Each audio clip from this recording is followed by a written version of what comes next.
कि जब नारद जी को भी भागवत की कथा ब्रह्मा जी ने सुनाई, ऐसा जब कहा, उसी समय शौनक आदि ऋषियों ने प्रश्न कर लिया। देखिए, जब हम ध्यान से सुनते हैं तब तब प्रश्न मन में प्रकट होते हैं कि अरे ये कैसे हुआ। तो जब सूत गोस्वामी कथा सुना रहे थे कि ब्रह्मा जी ने सनकादि ऋषियों को कथा सुनाई, नारद जी को भी कथा सुनाई, सप्ताह विधि का भी वर्णन किया, इसकी भी महिमा बताई, तब शौनकादि ऋषियों को प्रश्न हुआ कि अरे नारद जी जो हैं ये कभी एक स्थान पर टिकते नहीं हैं, क्योंकि दक्ष का शाप था कि एक स्थान पर नहीं रहेंगे। वैसे तो भक्तों को किसी का शाप नहीं लगता, फिर भी एक मर्यादा रखने के लिए नारद जी क्या करते हैं, दक्ष के शाप के कारण एक स्थान पर नहीं रहते, हमेशा इधर उधर, कभी यहाँ हरि नाम करते हैं, नारायण नारायण करते हुए तीनों लोकों का भ्रमण करते रहते हैं। कभी वैकुंठ चले जाते हैं, कभी स्वर्ग में विचरण करते हैं, कभी ध्रुव प्रहलाद आदि किसी को उपदेश देकर भक्त बना देते हैं। तो नारद जी तो घूमते रहते हैं। लेकिन प्रश्न ये हुआ कि नारद जी एक स्थान पर अधिक समय कभी रह नहीं सकते, तो फिर ऐसा कैसे हो गया कि नारद जी ने बैठकर ब्रह्मा जी से भगवान की कथा को सुन लिया।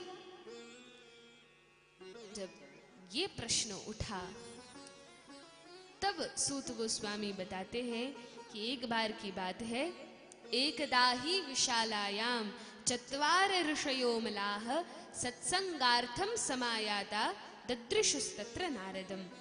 एक बार की बात है कि सनकादि ऋषियों से नारद जी ने भगवान की कथा सुनी थी। अच्छा, अब ये कैसे हुआ? ब्रह्मा जी ने भी उपदेश किया, सनकादि ऋषियों से भी सुना, ये हुआ कैसे? तब कहा कि एक पुराने समय की बात है, नारद जी बड़े घबराए हुए कहीं जा रहे थे, बहुत चिंता में थे और हड़बड़ाहट में तेज तेज चलकर कहीं जा रहे थे, और वहीं से सनकादि ऋषि आ रहे थे। अब जब सनकादि ऋषि आ रहे थे और नारद जी हड़बड़ाहट में जा रहे थे, दोनों टकरा गए। और तब सनकादि ऋषियों ने देखा कि अरे ये तो हमारे छोटे भाई नारद जी हैं। तब पूछा, नारद जी क्या हुआ? कथम ब्रह्मन दीन मुखः कुतश्चिंता तुरो भवान त्वरितम गम्यते कुत्र कुतश्चागमनम तव। देखो, इस संसार के जो लोग हैं, हम जैसे लोग जो गृहस्थ में हैं, संसार में पड़े हुए हैं, हम लोग चिंता में रहें, सिर दर्द करे और बड़े टेंशन में इधर उधर घूमे तो समझ आता है कि अरे हम तो संसार के लोग हैं। अब संसार में रहने वाले व्यक्ति को तो कई चिंताएं होती हैं, लेकिन भगवान के जो भक्त होते हैं उन्हें कभी किसी बात की चिंता नहीं होती, वे तो हमेशा आनंद में होते हैं। तो नारद जी जैसे परम विरक्त और इतने बड़े मुनि देवर्षि, भगवान के परम भक्त, वे अपना मुख लटकाए हुए बड़े गंभीर अवस्था में और घबराकर कहीं जा रहे थे, ये कैसे हो सकता है? भगवान के भक्त कभी चिंता में नहीं होते। कृष्णदास बिंदास और माया दास उदास। जो भगवान का भक्त है वो हमेशा मुस्कुराता है, हमेशा भगवान के नाम में मग्न रहता है, और जो माया में पड़ा जीव है वो दीन दुखी रहता है। नारद जी को किस बात का दुख? ना तो उनका घर है, ना परिवार है, ना धन है, किस बात की चिंता? तो कहा, नारद जी तो ऐसा मुंह लटकाए खड़े हैं जैसे कोई बड़ा लोभी व्यक्ति हो और अचानक उसको बहुत सारा धन मिल गया हो और कोई उससे छुड़ा कर ले गया हो, तो उसको जैसा दुख होगा वैसे दुखी नारद जी दिख रहे हैं। क्या बात है? तब पूछा सनकादि ऋषियों ने। तब सनकादि ऋषियों से नारद जी ने कहा, नहीं नहीं, ऐसी कोई बात नहीं है। बात यह है कि मुझे आनंद की प्राप्ति नहीं हो रही थी, तो मैंने सोचा क्या किया जाए। मैं इस पृथ्वी पर आया क्योंकि ये पृथ्वी बड़ी धन्य है, इसमें बहुत सारे तीर्थ हैं, धाम हैं, पवित्र नदियां हैं। तो नारद जी ने कहा, अहम तो पृथ्वी यातो ज्ञात्वा सर्वोत्तमामिति। और कहाँ कहाँ गए? कहा, पुष्करंच प्रयागंच काशीम गोदावरीम तथा हरिक्षेत्रम कुरुक्षेत्रम श्रीरंगम सेतु बंधनम एवमादिषु तीर्थेषु भ्रममाणे तस्ततः। नारद जी ने कहा कि हे सनकादि ऋषियों, हे भैया, मैं पृथ्वी पर आया तो सही और कई तीर्थ स्थानों में गया, पुष्कर गया, प्रयाग गया, काशी, गोदावरी, सब स्थानों पर गया, लेकिन कहीं पर भी मुझे सुख की, शांति की अवस्था प्राप्त नहीं हुई। क्यों? ऐसा क्यों हुआ? ये तो पवित्र क्षेत्र हैं, यहाँ तो भगवान के मंदिर हैं, तीर्थ हैं, यहाँ क्यों शांति नहीं हुई? तो कहा कि बात ऐसी है कि कलयुग का आगमन हो चुका है। और कलयुग में स्थिति क्या है? तो कहा कलयुग में सत्यम नास्ति तपः शौचम दया दानम न विद्यते उदरम भरिणो जीवा वराकाः कूट भाषिणः। नारद जी बड़े आश्चर्य से बताते हैं, कहा भैया देखो, इस कलयुग में सत्य नहीं है। ऐसे बोल रहे हैं जैसे बहुत बड़ी बात है। हमारे लिए तो झूठ बोलना कोई बड़ी बात नहीं है, बड़ी आसानी से झूठ बोल सकते हैं। लेकिन पहले के समय में कोई झूठ नहीं बोलता था, सब सत्य बोलते थे। तो उनके लिए बड़ा आश्चर्य था कि अरे लोग झूठ बोलने लगे हैं, सत्य नहीं बचा। सत्यम नास्ति, तपस्या नहीं है, कोई तप नहीं करता। और क्या नहीं है? कहा शौच नहीं है, पवित्रता नहीं है। कब नहाना चाहिए, नहा के रसोई में घुसना चाहिए, कोई पवित्रता नहीं बची। दया दानम न विद्यते, न तो लोगों में दया ही रह गई है और न दान धर्म आदि ही बचा है। थोड़ा बहुत है, लेकिन पहले जैसा होता था वैसा तो नहीं रहा। अच्छा, और बताओ? तो कहा उदरम भरणो जीवाः। तो फिर लोग करते क्या हैं? तो कहा सब लोग केवल अपना पेट पालने में लगे हुए हैं। पेट पालने के लिए गधे जैसी मजदूरी करते हैं, दिन रात परेशान होते हैं, झूठ बोलते हैं, सारे बुरे कार्य करते हैं केवल पेट पालने के लिए। ऐसी स्थिति इस कलयुग में लोगों की हो गई है। अच्छा, और बताया मंदाः सुमंद मतयो मंद भाग्याह्युपद्रुताः पाखंड निरताः संतो विरक्ताः सपरिग्रहः। क्या बताएं, कलयुग की तो ऐसी हालत है कि जो विरक्ति है, सन्यासी है, उनके भी घर बसे हैं, वे घरों में खूब धन लेकर बैठे हैं और सारी व्यवस्था उलट पलट हो गई है। इन तीर्थों में भी जाकर मुझे शांति नहीं हुई। तीर्थों में कोई भगवान का भजन नहीं कर रहा, भगवान का नाम नहीं हो रहा, सब पैसे लेने में और अनाचार करने में, भ्रष्टाचार करने में लगे हुए हैं। अच्छा नारद जी, फिर आपने क्या किया?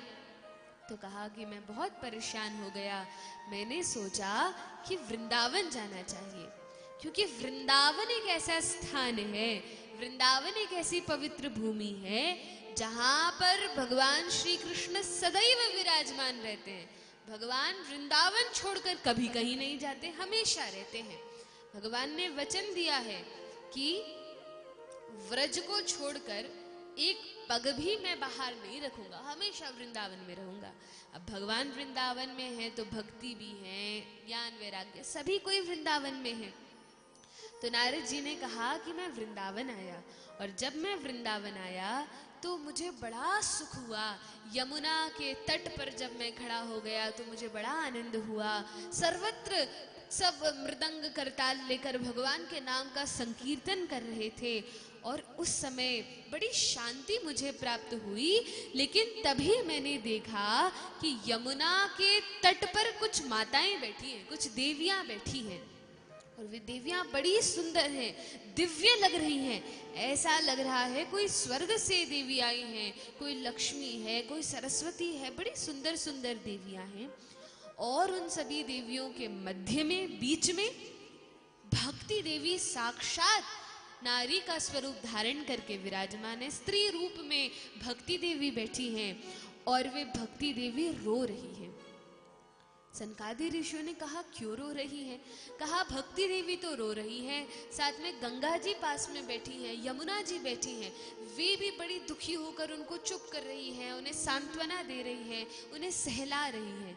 अरे बात क्या हो गई? अरे बात यह हो गई कि वे भक्ति देवी जो बड़ी सुंदर है, जो बड़ी युवावस्था में है, वे रो रही हैं और उनके सामने दो पुरुष लेटे हैं जो वृद्ध हैं, जो बूढ़े हो गए हैं। नारद जी ने सोचा मैं तनिक इनके पास जाकर पूछता हूँ कि इनके दुख का कारण क्या है, क्योंकि जो साधु होते हैं, जो संत होते हैं, जो भगवान के भक्त होते हैं, वे सब पर दया करते हैं, दया भाव होता है।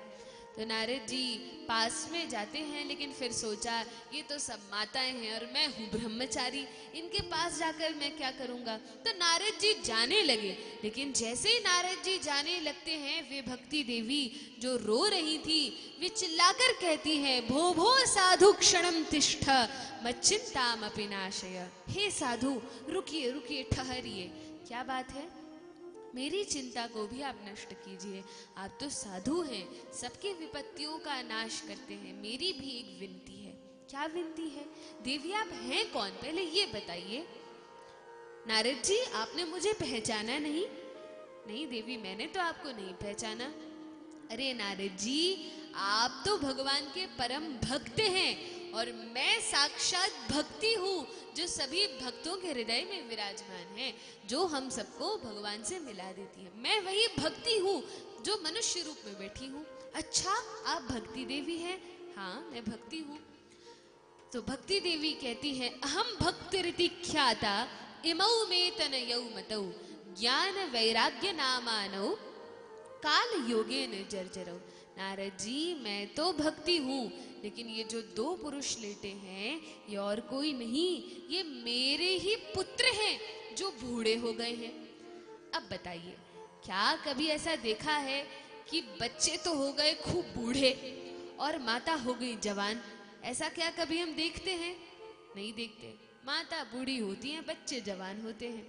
लेकिन भक्ति देवी कहती है, मेरे दुख का कारण ही यह है कि मैं तो युवा हूँ, लेकिन मेरे ये दो बालक जिनका नाम है ज्ञान और वैराग्य, ये दोनों बूढ़े हो गए हैं। और केवल बूढ़े नहीं हो गए हैं, ये ऐसी अवस्था में हैं मानो बस मर ही जाएंगे। लंबी लंबी सांस ले रहे हैं, बार बार अचेत होकर बेहोश होकर गिर जा रहे हैं, आंखें नहीं खोल रहे, कुछ बोल नहीं रहे हैं, ऐसी इनकी अवस्था हो गई है। नारद जी मैं बहुत दुखी हूँ, आप कोई उपाय अवश्य कीजिए। नारद जी बड़े द्रवित हो उठे और कहा, देवी आप चिंता मत कीजिए, मैं अवश्य कुछ उपाय करूंगा। नारद जी ने सोचा ये तो ज्ञान और वैराग्य है, तो उनके कान में खूब ज्ञान वैराग्य की बातें कही, खूब वेद शास्त्र सुनाए और कई कई वेदों का पारायण किया, लेकिन वो ज्ञान और वैराग्य तो आंखें ही नहीं खोल रहे थे। तब नारद जी ने भगवत गीता सुनाई। सोचा ये तो भगवान की वाणी है। जैसे ही भगवत गीता सुनाई तो उठकर बैठ गए, आंखें खुल गई, बात करने लगे, लेकिन फिर कुछ समय बाद बेहोश हो गए। नारद जी ने कहा, अब क्या किया जाए, जो कुछ मुझे आता था मैंने सब सुना दिया, सारा ज्ञान वैराग्य सुना दिया, लेकिन ये तो उठ ही नहीं रहे, ठीक ही नहीं हो रहे। तब नारद जी ने तो वचन दे दिया था कि मैं आपके पुत्रों को ठीक करके रहूंगा, चाहे कुछ हो जाए, नहीं तो मैं हरिभक्त नहीं कहलाऊंगा। नारद जी एक एक संत से, एक एक ब्राह्मण से पूछने लगे, क्या उपाय किया जाए, क्या उपाय किया जाए जिससे भक्ति के उन पुत्रों का उद्धार हो। सबने कुछ कुछ बताया। नारद जी ने कहा, ये सब मैं पहले ही कर चुका, कुछ और बताइए, कुछ और बताइए। और इसी चिंता में भटकते भटकते जा रहे थे कि सनकादि ऋषियों से भेंट हो गई। और तब सनकादि ऋषियों ने कहा, नारद जी आपको पता नहीं, पिताजी ने हमको और आपको दोनों को ही भगवान की कथा सुनाई थी। कौन सी कथा? अरे भूल गए? श्रीमद् भागवत की कथा ब्रह्मा जी ने हमें सुनाई थी। क्या आपने उन्हें भागवत की कथा सुनाई? नारद जी ने कहा, अरे भागवत की कथा कौन सी बहुत बड़ी बात है, भागवत में है ही क्या। भागवत में निगम कल्प तरोर गलितम फलम शुक मुखादमृत द्रव्य संयुतम। यह भागवत क्या है?